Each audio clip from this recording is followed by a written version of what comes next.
Hi guys, Pastor John Mel here. I pray that this sermon will encourage you and deepen your faith. Kung na-bless po kayo sa message na ito, please like and share and tag someone and let's spread the word about the goodness and love of our God. Mabuhay po.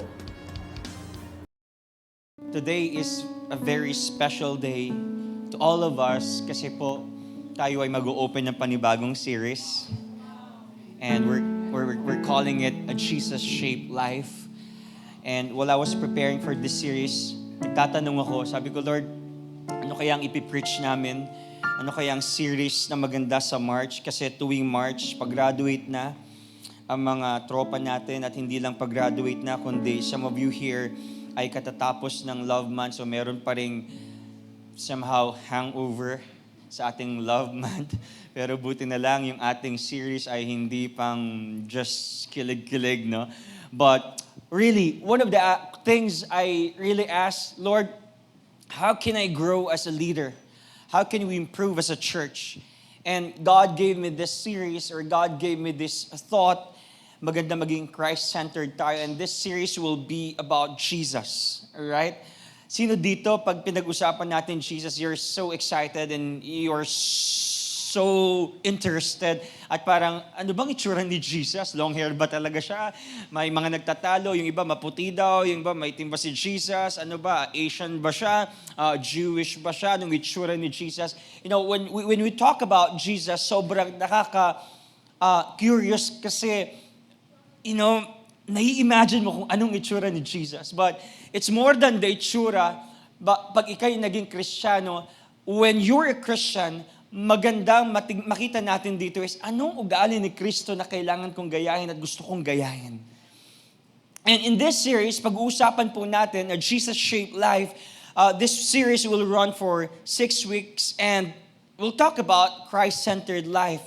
To transform our minds, transform our image, to transform our actions, and even our missions. Ngayon po, pag-uusapan natin is Imago Day.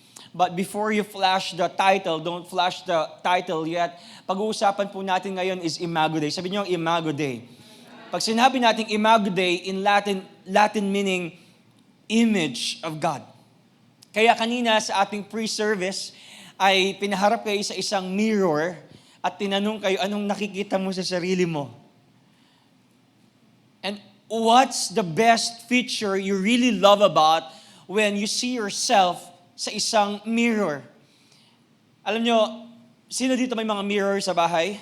And you love really watching and, kasi pogi ka or whatever. Sabi mo sa katayo, pogi ka, tsaka maganda ka, walang kinang-ate si Lord na pangit. Pero alam nyo, isa sa pinaka-struggle talaga kapag humarap ka sa mirror, tapos yung mirror, sira-sira or parang malikabok. At maganda makita natin dito that you're not just human, but you are created in God's image. When you look at yourself sa isang mundo at sinasabi sa iyo ng mundo, ikaw ay ganito, pangit ka, you're canceled, hindi ka, ganyan ang definition ng sexy, hindi ganyan ang definition ng maganda, pangit ka talaga. It depends kung saan mirror ka nakaharap, kung paano makita yung sarili mo. The way others look at you, the way you look at yourself, but here's the good thing, kapag humarap ka sa maker at sa creator mo na ang Panginoon, wow, I'm like Jesus. It depends kung anong mirror ang ginagamit natin madalas.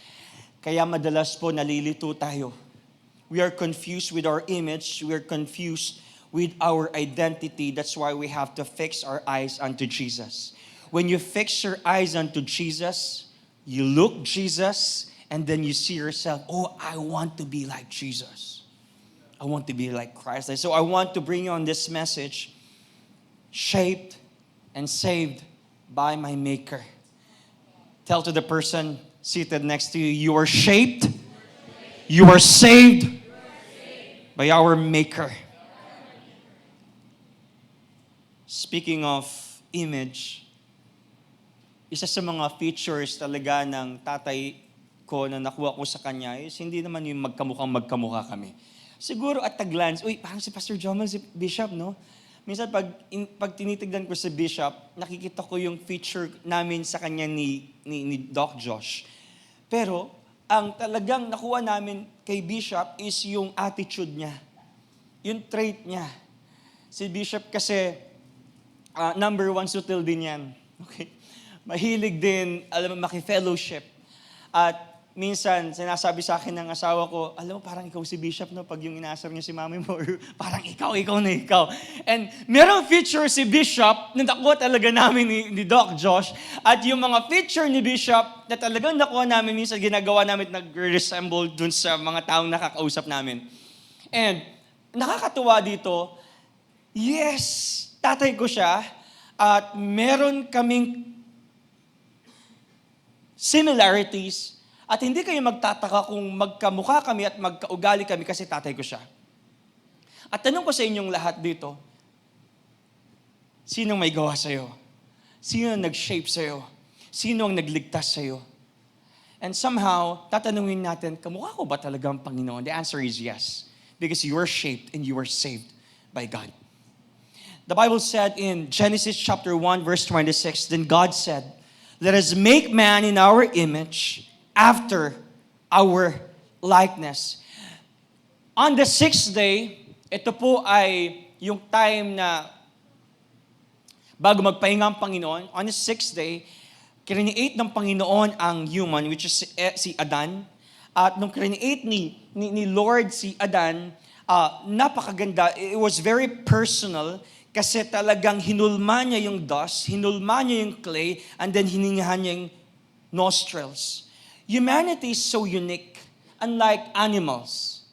Kaya wag nating ipantay ang mga animals sa mga tao dahil ang pagkaka-create sa atin ng Panginoon ay sobrang unique. Dahil ang humans, meron silang material which is body at meron silang immaterial which is soul and spirit.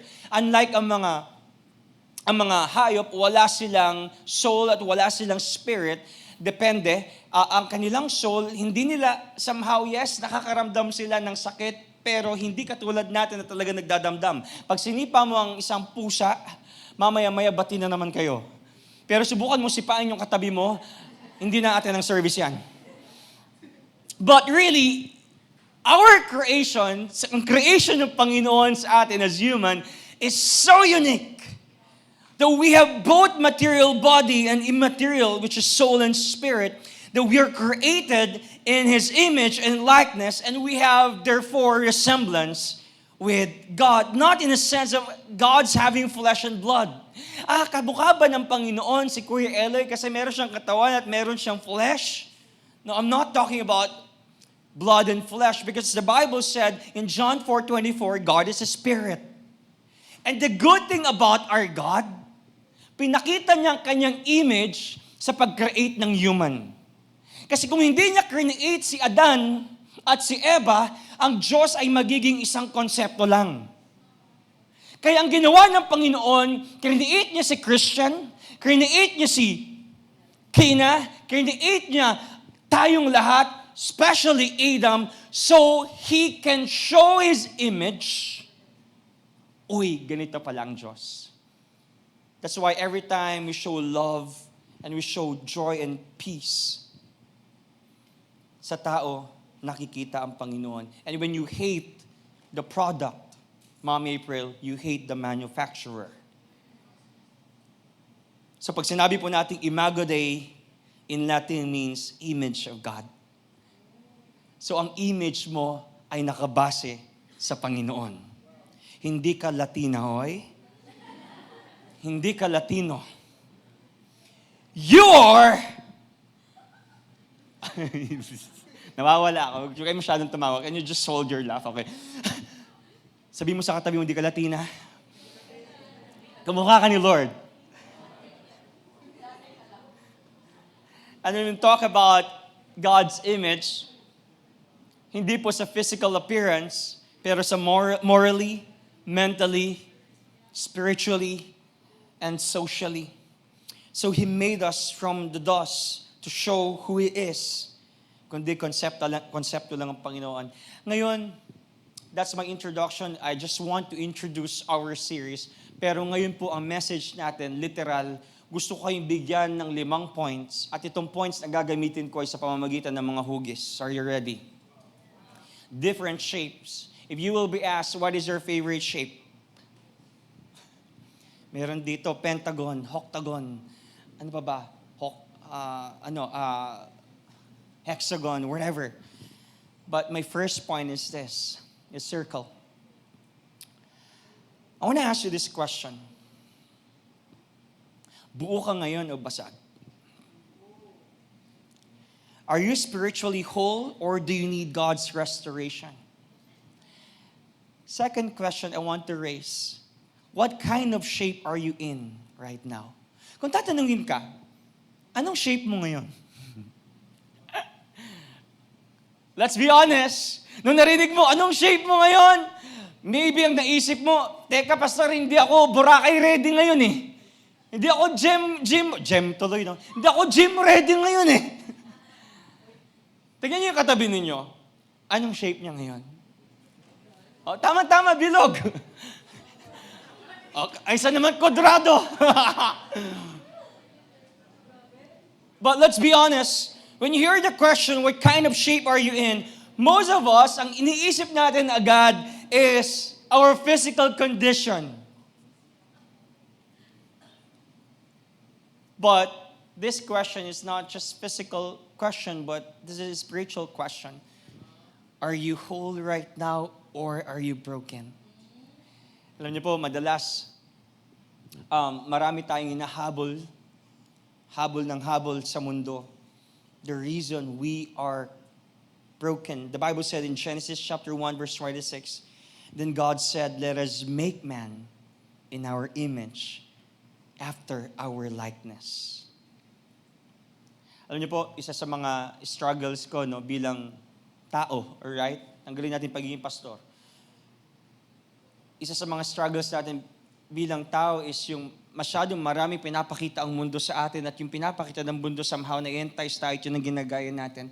Pag sinabi ng Bini, alright guys, ganito tayo, dapat ka-sexy, dapat naka-Barbie arms ka, gagawin mo yun, pupunta ka sa mga derma, punta ka kay Dr. Jessa, tapos magpapa-Barbie arms ka, kasi sabi ng Bini, ganito yun, which is maganda naman yun na sexy ka, maganda naman yun na maganda yung appearance mo, pero marami tayong ginagawa na hindi naman na nire-require ng Panginoon para sa atin. That's why recently, you're being frustrated. But it says here, we are being created in God's image, Imago Dei, means we were designed to reflect His character. Don't you know that even though you're not that sexy or holy, you're righteous, at dinisign tayo ng Panginoon, hindi, okay, sige, given na maganda ka, physical appearance, but the question is this, how is your holiness? How is your righteousness? How is your morality, spirituality? Do you have this purpose? This is our design. Dinisign tayo ng Panginoon dahil kamukha natin siya, at dahil kamukha natin siya, meron tayong likeness niya, at dahil may likeness niya tayo, meron tayong holiness, may righteousness tayo, meron tayong purpose. But of course, sin distorted that shape. That's why, nung buo ka, ngayon, ito ka na ngayon. You're cracked. You are cracked.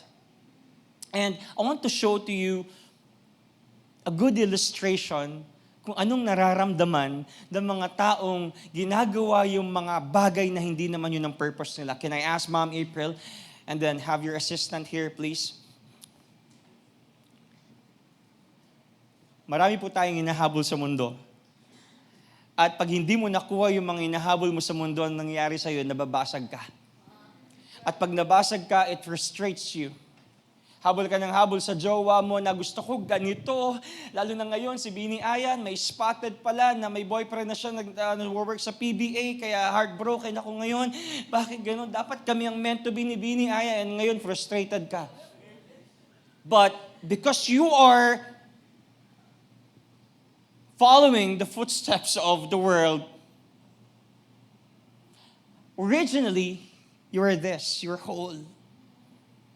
Kaya pinakita ko sa inyo yung bilog kanina, buo tayo ng binuo tayo ng Panginoon, perfect. No debt. We are righteous, we are holy. But because of sin, at kakahabol sa mundo. This is what happened in your life, basag. At alam ninyo, can you hold yan. Can you hold this? At ngayon, alam niyo po ang pinakamasakit or masakit na mangyari sa'yo kapag nabasag ka? Yung pilit mong pinupuno yung buhay mo, pero hindi mapuno kasi basag. That's you. At isa sa pinakamasakit is yung binuo ka ng Panginoon with a purpose at ngayon nakikita mo yung sarili mo na hindi na nagagamit based dun sa design sa'yo.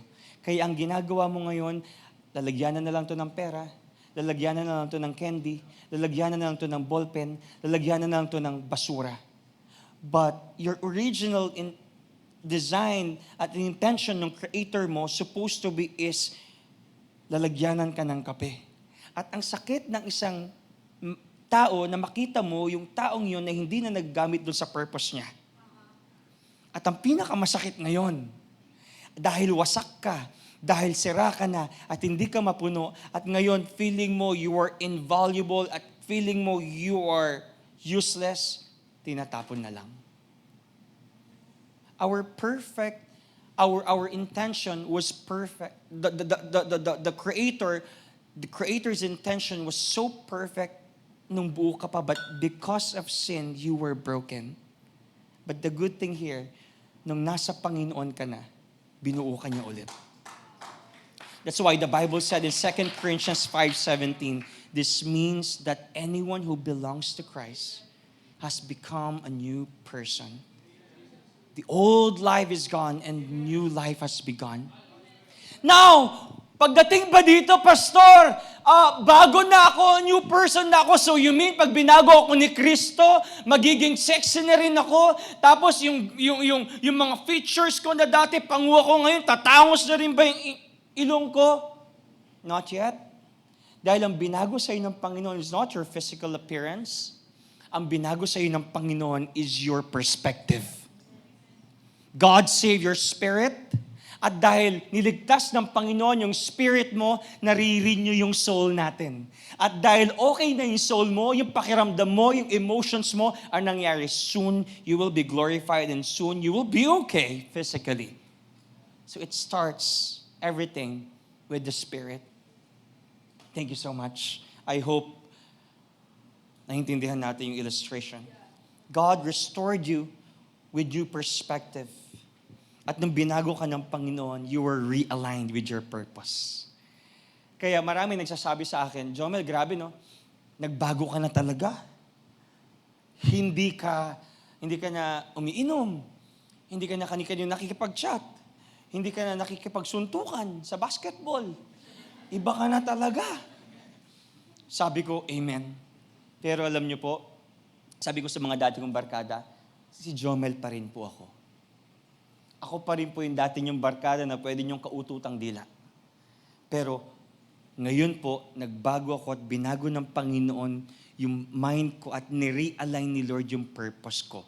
Okay? Ang purpose ko before, nung bago ako, isilang dito, ang tinawag ako ng Panginoon, Jomel, magiging ganito ko. But sometimes, nadiderail tayo at saan tayo pumupunta. At nung nakilala natin si Lord, nabalik tayo dun sa purpose at design natin. Kaya pansin nyo ba, dati ano-anong ginagawa natin, pero ngayon naintindihan mo na yung purpose mo. Dahil sobrang linaw sa'yo ng calling mo ngayon. Lord, I am created in your image, in your likeness, and I am designed to discover my Creator. So I want to ask you this question. Are you that kind of circle? Buo o basag? Second is triangle. Alam niyo po sa mundo, sa buhay natin, tatlong bagay ang nagsha-shape sa atin. Una is our past traumas, na nabubuhay ka sa nakaraan, na 10 years ago, may nangyari sa buhay mo with your parents at hanggang ngayon, hindi mo pa rin makalimutan at yung pagpapahiya sa'yo ng mga magulang mo hanggang ngayon dinadala mo. Kasi you were not raised enough, you were not raised rightly, you are not loved. Kaya ngayon may problema ka sa self-worth. And that shaped you. May mga nangyari 5 years ago sa buhay mo na nagkaroon ka ng ilangan ng ex-girlfriend mo na taga-church. Tapos ngayon hindi kayo nagpapansin at hindi na kayo talaga magkaroon ng magandang relationship dahil because of your past. Or maybe the world is giving you so much ideas kung paano maging makamundo and whatever. And the question is this, who shaped us? Our past, the world, or God? Alam niyo po, I'm a counseling major or nagmamasters ako sa counseling ngayon. Marami kong kina-counselan na yung mga problema nila ngayon ay may kinalaman dun sa mga past experiences nila. And that's what we call past traumas. Some of them have trust issues because they were betrayed by their best friends or iniwan sila ng mga magulang nila, ng parents nila, whatever. That's why right now they're having a hard time believing in themselves. But the question is this. Hindi kung ano ba yung, the question is this. The question is this. Nahuhubog ka ba? Kasi ang sagot doon is nahuhubog ka. Pero ang tanong, sino ang nanguhubog sa'yo? Sino at ano ang nanguhubog sa'yo? Na minsan, pilit nating sinusuksok yung triangle sa square. Can you imagine this for a moment? Sino dito, feeling nyo triangle kayo ngayon? Tapos isusuksok mo yung triangle sa square kaya hindi pumapasok. That is not your design. Our design, we have a purpose na binigay sa atin ng Panginoon, so wag nating ipilit yung ating sarili sa mundong bagay. Kaya ang ending, habol tayo ng habol sa happiness. Hindi ka para dyan, dahil may intention si Lord para sa'yo. May blueprint si Lord para sa'yo. Ang tanong ay hindi kung if nahuhubog ba ang buhay mo, kundi sino ang humuhubog at humuhubog sa'yo? Hinahayaan mo bang si Jesus ang humubog sa'yo o ibang tao ang humulma sa'yo? The Bible said in Isaiah chapter 64 verse 8, "But now, O Lord, you are our Father, we are the clay, and you are our potter. We are all the work of your hand." You know, the world tries to shape us in its mold. But only the potter knows the true design of the clay. And we must let God shape our identity, not the brokenness of the past. Another illustration I want to show you, Ma'am April. Yung papel po at saka yung pencil pen. Sabi dito, tayo po ay clay. Alright? Alam niyo yung ibig sabihin ng clay? Galing sa alikabok. So without a potter, without water, you are nothing. So sa atin po dito, we need potter. And who is our potter? That is our Father, our God. Ngayon, magdodrawing ako ng pot. Hulaan ninyo kung anong shape ng pot na idodrawing ko. Do you have any guess? Ate Christine, do you have any guess? Wala kang idea. Alright? Dito may idea ako yun nung isusulat kong pot or nung isusulat kong timba or lalagyan or whatever. Do you have any idea? Wala. But let me draw a pot. Okay. Ayaw sumulat. Mukhang low-cost budget ang ating creatives ngayon.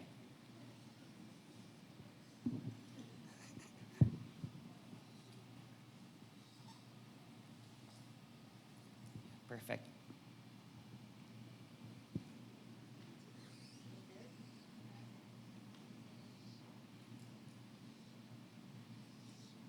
Alright. Buo na. May idea ba kayo?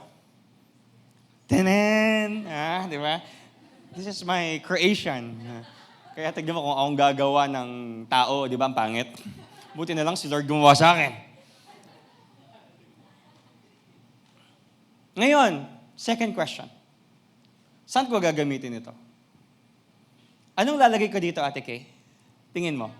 Halaman. Christian, anong lalagay ko dito? Halaman. Ikaw, anong lalagay ko dito? Bulaklak. Okay, kayong tatlo, mali. Dahil ang lalagay ko dito ay langis. Look at this.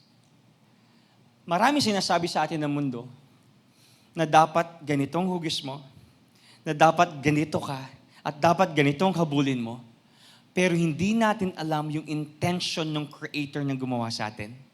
Sinong nakakaalam ng intention ng pagkakagawa sa atin? Our Creator. Right? So, what I'm trying to say here is this.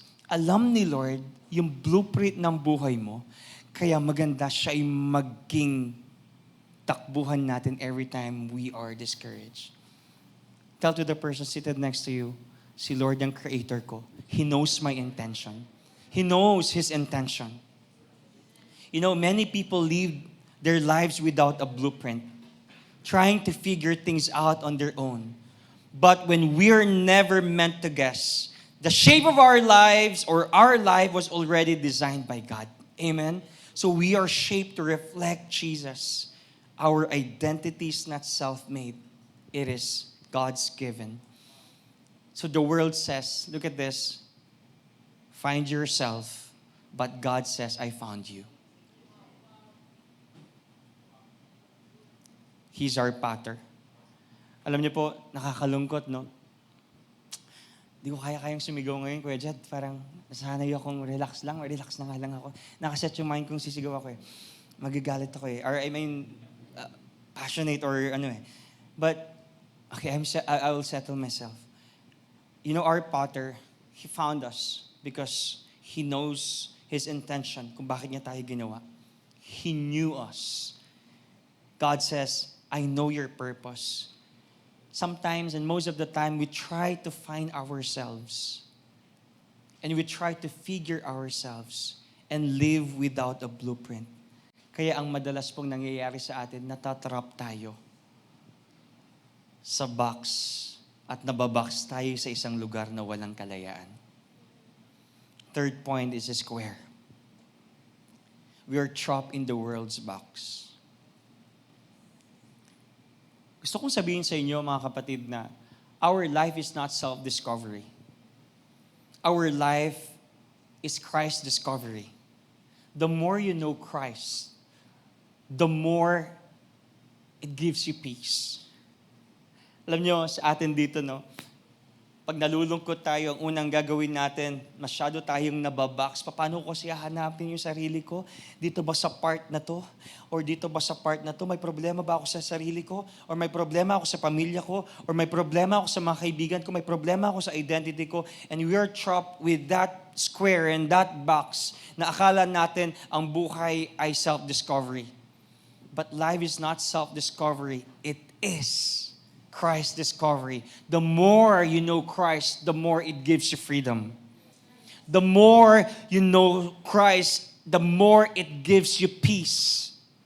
Madalas nakikita natin ang sarili natin sa mundo na may apat na sulok. Gusto mong makawala, but you are trapped. But don't be trapped in the world's box and let God shape your life, because in Christ we have freedom. And most of the time, we seek to conform to their image. We seek to conform. Who is this there? The world's image. Alam niyo po, si Lord may binigay na image para sa atin, pero madalas marami tayong imagination galing sa mundo. Marami tayong imaginary na sinasabi sa atin ng mundo. Kaya ang image mo ngayon, damage. But the Bible said in Romans 8:29, for those God foreknew, He also predestined to be conformed to the image of His Son. Alam niyo po bang ibig sabihin ng foreknew? Pag sinabi natin foreknew, bago ka pa na-create, bago ka pa tinawag, kilala ka na ng Panginoon. At dahil kilala ka ng Panginoon, hinirang ka niya at tinalaga niya kanyang what? Tinalaga ka niya bang maging engineer. No, tinalaga kanyang maging anak niya na just so happen na naging engineer. Ang ganda nung sinabi ni Ma'am Sheila nung career coaching. I'm a teacher. I'm a Christian who happened to be a teacher.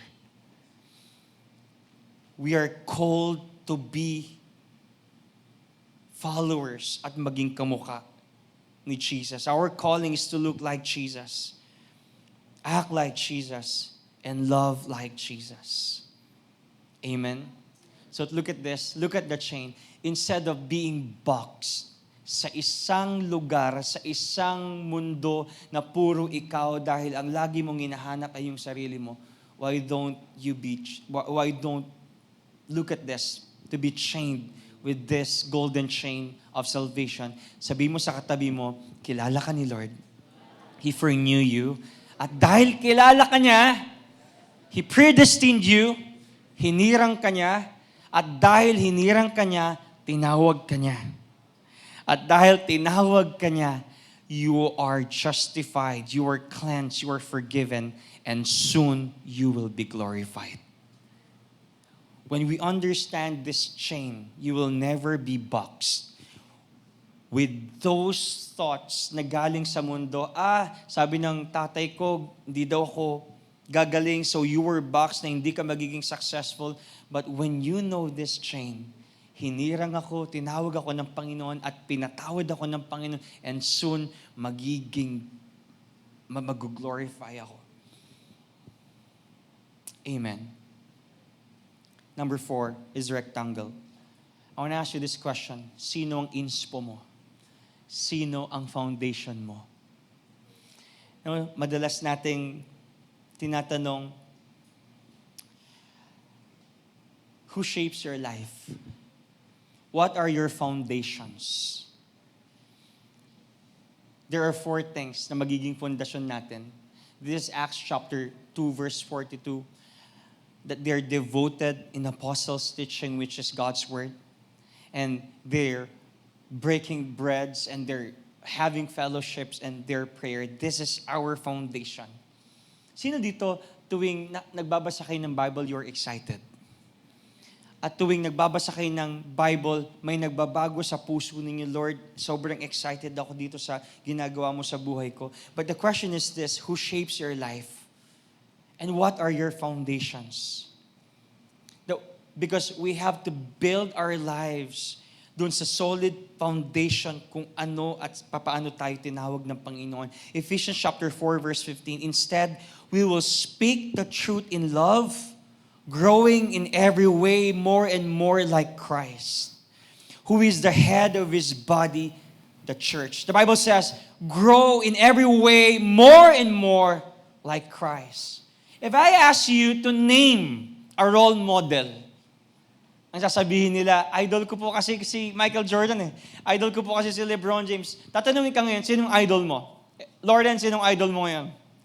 Ate Kay, sinong idol mo ngayon? Sophie, sinong idol mo ngayon? Madalas yun ang tinatanong natin eh. At ang madalas na sagot natin na, ay, idol ko po kasi si Bini ganito eh.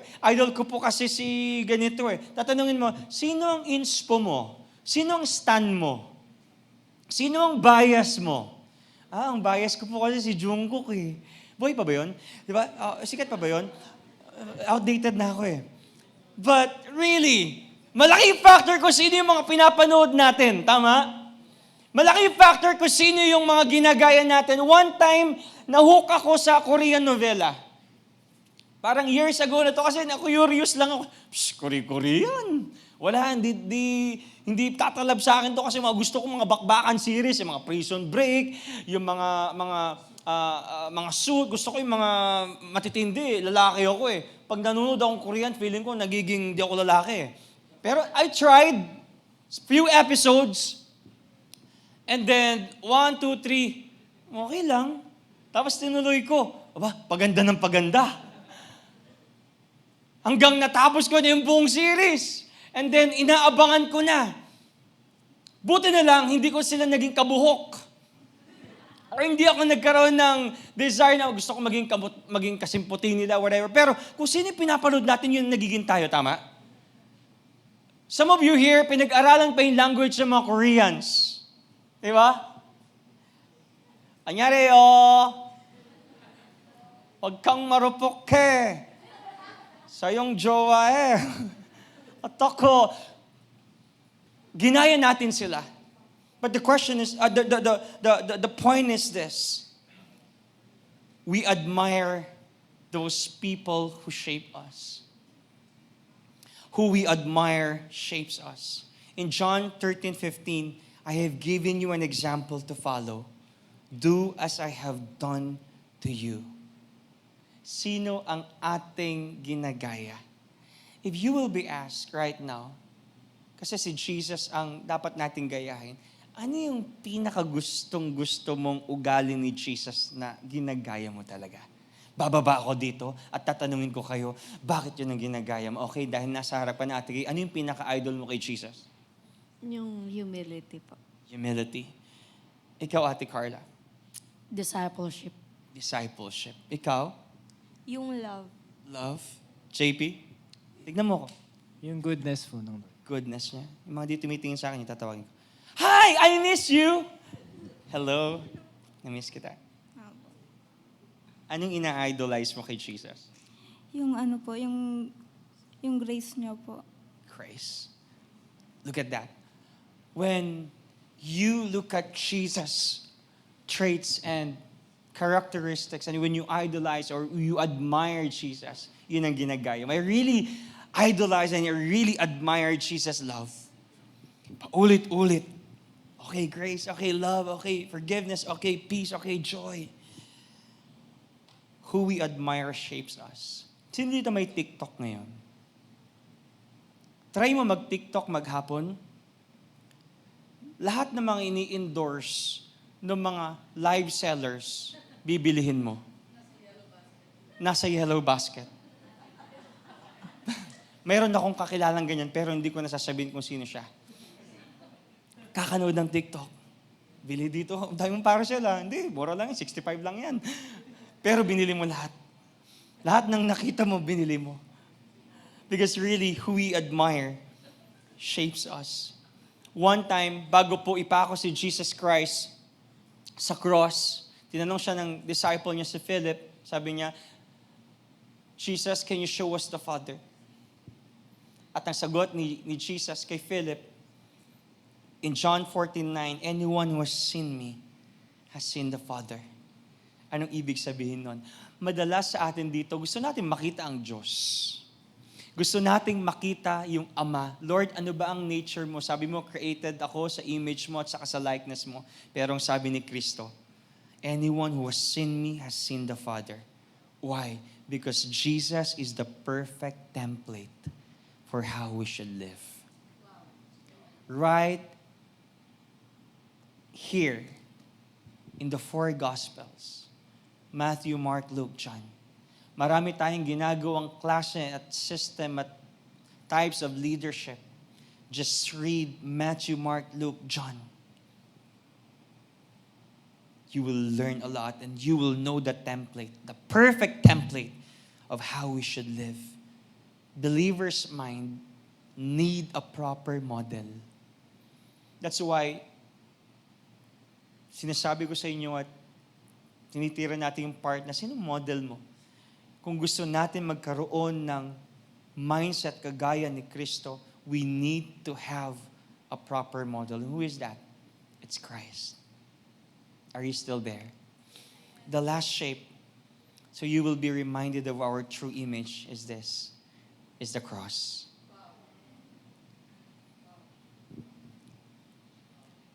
That you are restored by Christ. Remember, may design si Lord para sa ating lahat. At nasira ito dahil sa mga makamundong bagay. Remember that? You were perfectly created. You were designed with the purpose. And because of sin, it was distorted. Ngayon, tanungin kita personally, heart to heart, anong tingin mo sa image mo ngayon? Some of you here will say, Pastor, feeling ko sira talaga. Alam niyo, may mga parts po sa buhay ko na years ago, I was so defensive. Kasi maraming nangyari sa buhay ko nung bata ako. Hindi ko sinisisi kung sino man, pero minsan may mga defense mechanism ako na ginagawa ko yung mga bagay-bagay na yun kasi parang na-deprive ako, parang na-suppress ako ng mga bagay-bagay ng bata ko. Na I feel like I'm broken, tingin ng mga tao sa akin, ganito na yun si Jomel, sobrang liit, anak pa naman ng pastor yan, tapos ganyan ang ginagawa. And I felt like I'm so basag and I'm so cracked. But when I realize, as I read the Word of God, as I meditate God's Word, as I pray and having connection with the Lord, Lord, unti-unti kong naiintindihan yung identity ko. Yes, ang tingin sa akin ng mga tao before, wala akong patutunguhan, tinawag akong patay gutom, wala ka nang mapupuntahan sa buhay mo, hindi mo alam ang purpose mo. But as I read the Word of God, unti-unting na-restore at unti-unting nabuo yung identity ko sa Panginoon at binalik ako ng Panginoon do sa original purpose ko. Yes, your image was damaged. We can attest. I was damaged, you are damaged, you were damaged, or maybe right now you're still damaged.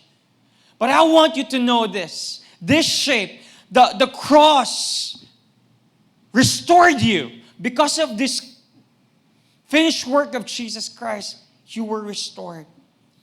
The cross is the ultimate shape of restoration. Jesus' sacrifice on the cross restores the distorted imago Dei in us. This shape, the wholeness of our identity. So dating, sobrang crack ka. Ikaw ito ngayon sobrang crack ka. But because of the cross, right now you're redeemed. At hindi lang po yun, dahil hindi na natili si Lord sa cross at nakabayubay, patay forever. So let's change that circle na crack ng ganitong bilog. Come on. That circle is the resibo na pinatawad ka, nabuhay ang Panginoon, pinatawad ka, nilinis ka, and forever your image will be restored. Ito ang resibo ng pagkakabuo niya sa iyo. Namatay at nabuhay muli para buuin ka. At kapag may naninira sa iyo, nagdiderail sa iyong purpose at sa iyong image, always remember, God's image is stamped on us forever. Can I invite everyone to please rise?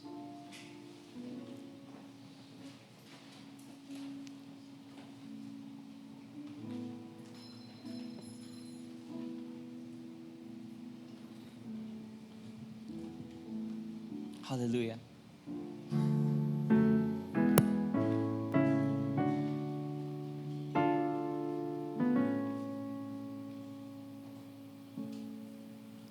You just bow your heads. Think of those shapes. For sure, na-picture nyo yan sa mind ninyo. Think of those shapes. Nasaan ka ngayon doon? Are you whole right now? Are you broken? Or still boxed doon sa part ng buhay mo ay hindi ka makawala? Who shapes you? Your past, your world, the world, or God? Just meditate your situation or your shape right now. Balik tayo doon sa unang tanong kanina. What shape are you in right now? How is your spirituality? How is your purpose? Vivid pa ba ngayon yan? Or your purpose and your design were cracked and derailed?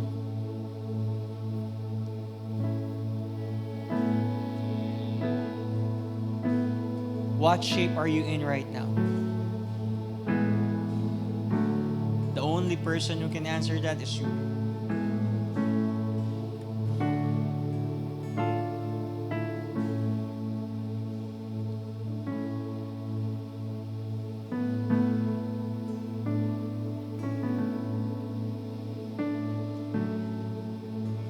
But can we just instill into our minds the best shape that we can have is the cross. That cross restored my identity. That cross redeemed my life so I can go back to my purpose. And I can do my purpose again. Hallelujah. Hallelujah.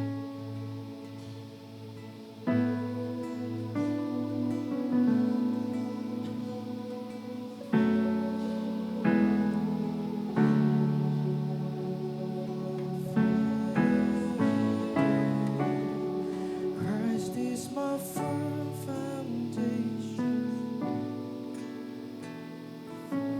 on which I stand, and everything around me shaking. I've never been more glad I put my faith in Jesus. He's never let me down. He's faithful through generations. So I would even now. He won't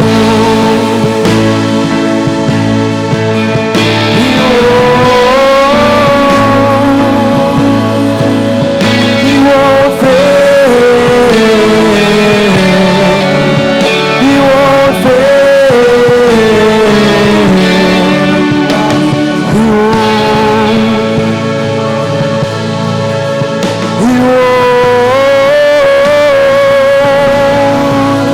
He won't fail. He won't fail. Christ is my firm foundation, the rock on which I stand, when everything around me shaking. I've never been more glad I put my faith in Jesus. He's never let me down. He's faithful through generations. So I won't even now. He won't. He won't. He won't fail. He won't fail.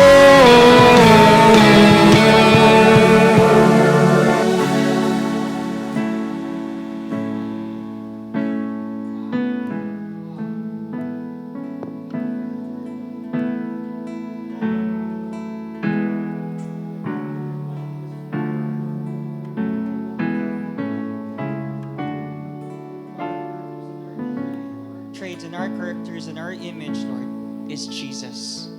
Salamat po, Panginoon, dahil unti-unti kaming natututo. Lord, unti-unti po kaming nagiging katulad ninyo. And we can say that we can see progress right now. That, Lord, unti-unti kami nababalik sa inyong purpose to love you and to love other people. Not just about serving, Lord, but about loving your word and, Lord, having a connection with you. So, God, we are praying na mas matuto po kami na sumunod and to hear your voice, that to follow your voice. Dahil, Panginoon, kayo ang Diyos namin, kayo ang modelo namin. We idolize you, God. We admire you. We honor you. And, Lord, we pray that every step of the way, kayo po ang makita sa buhay namin. The way we speak, the way we think, the way we act, Lord, and even our missions. Thank you, Jesus. Can you just lift up our hands together? Hallelujah. God, we thank you for the word. Thank you for the service. Lord, thank you for this series. Nagpapasimula pa lang po kayo, Panginoon, but I know in this series, marami kayong sasabihin sa amin that this word, that this series will change our hearts, that will change our minds, our perspective, Lord, even our mindset, Panginoon.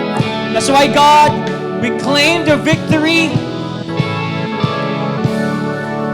every step of the way in our studies, in our schooling, in our work, in our ministry, our relationship even.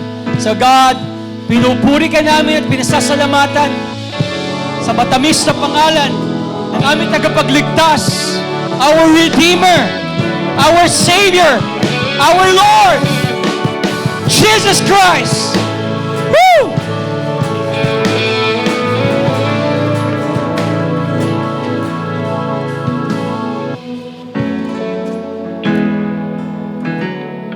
Are you excited today? Sino dito yung na-bless? Lahat tayo ay blessed ngayon. Right now, we're still in the ministry of worship right now. As extension of worship kay Lord, we are in the ministry of giving. Wow, sino dito yung excited magbigay? Kaya ngayon, I'll just give you time to prepare your giving, tithes and offering.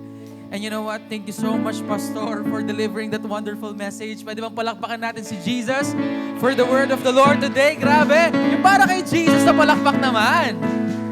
You know, the Bible reminds us today, Acts 20:35, sabi dito, you should remember the words of the Lord Jesus. It's more blessed to give than to receive. You know what? Narinig ko yung exhortation na to, ang lakas ah. Once I heard this giving exhortation from our matured members, ang Kristiyano daw ay may dalawang kamay. Isang tumatanggap at isang nagbibigay. Pero ang pinaka-blessed daw dun sa dalawang kamay na yon ay yung kamay na nagbibigay.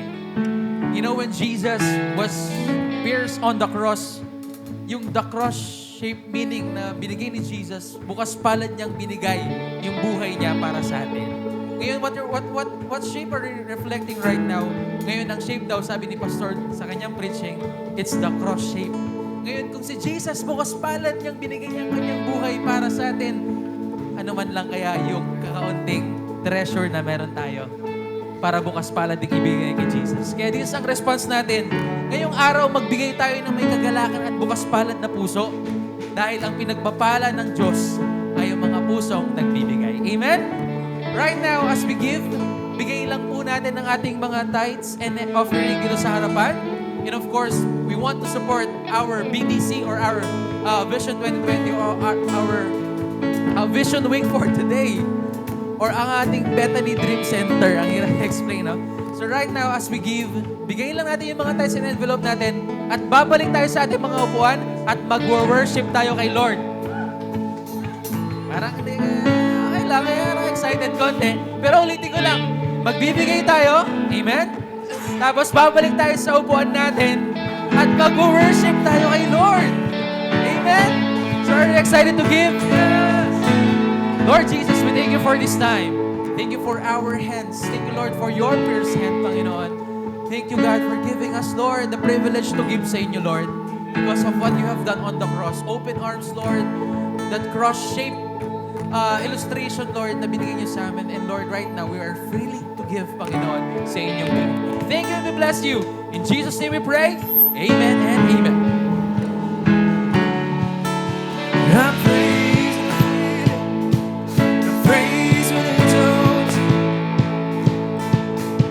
I praise 'cause I know you're still in control. I praise 'cause I know it's more than sound. I praise 'cause I shout that praise Jericho down. Come on, everybody, let's all stand. As long as I'm breathing, I got a reason to praise the Lord, oh my soul. Praise the Lord. Oh, come on, let's all stand.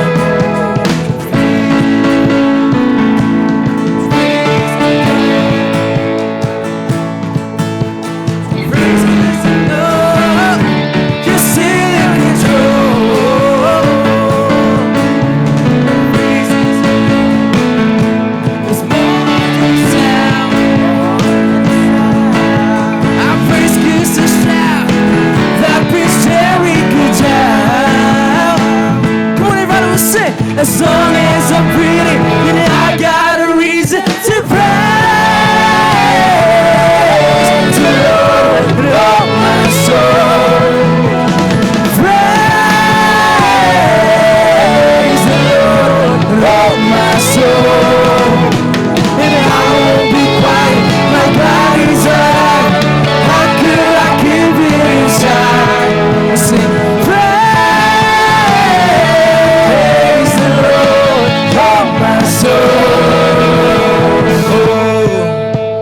right. Before we sing this another part of the song, I want everybody to participate. I want everybody to participate. Can we just give a shout for Jesus for this afternoon? Who among you here is joyful? Who among you here are blessed? Who among you here knows that he's a child or children of God? If that's you, come on, give it a shout of praise. Come on, shout! Alright, kapatid.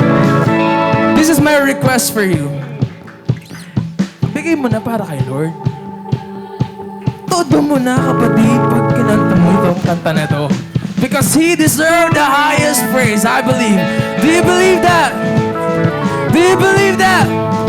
Come on, everybody, let's all lift our hands. All together, lift our hands. And we're going to sing it. Sing loud as you can. Alright, and 1, 2, 3. I praise 'cause He's sovereign. Praise 'cause He rose and defeated the grave. Praise 'cause there's nobody. Mas malakas pa. He's sovereign. I praise 'cause He reign. Praise 'cause He rose and defeated the grave. I praise 'cause He's faithful. Praise 'cause He's true. Praise, everybody shout. Greater than yourself. Praise the Lord, oh my soul. Everybody sing, praise. Come on, everybody, voice. Oh my soul, praise the Lord, oh my soul. Let's sing, praise the Lord, oh my soul. And I won't be quiet, my God is alive. And how could I keep? No, I won't be quiet. I won't be quiet, my God is alive. And how could I keep? No, I won't be quiet. I won't be quiet, my God is alive. How could I keep it inside? Everybody say, praise the Lord, oh my soul.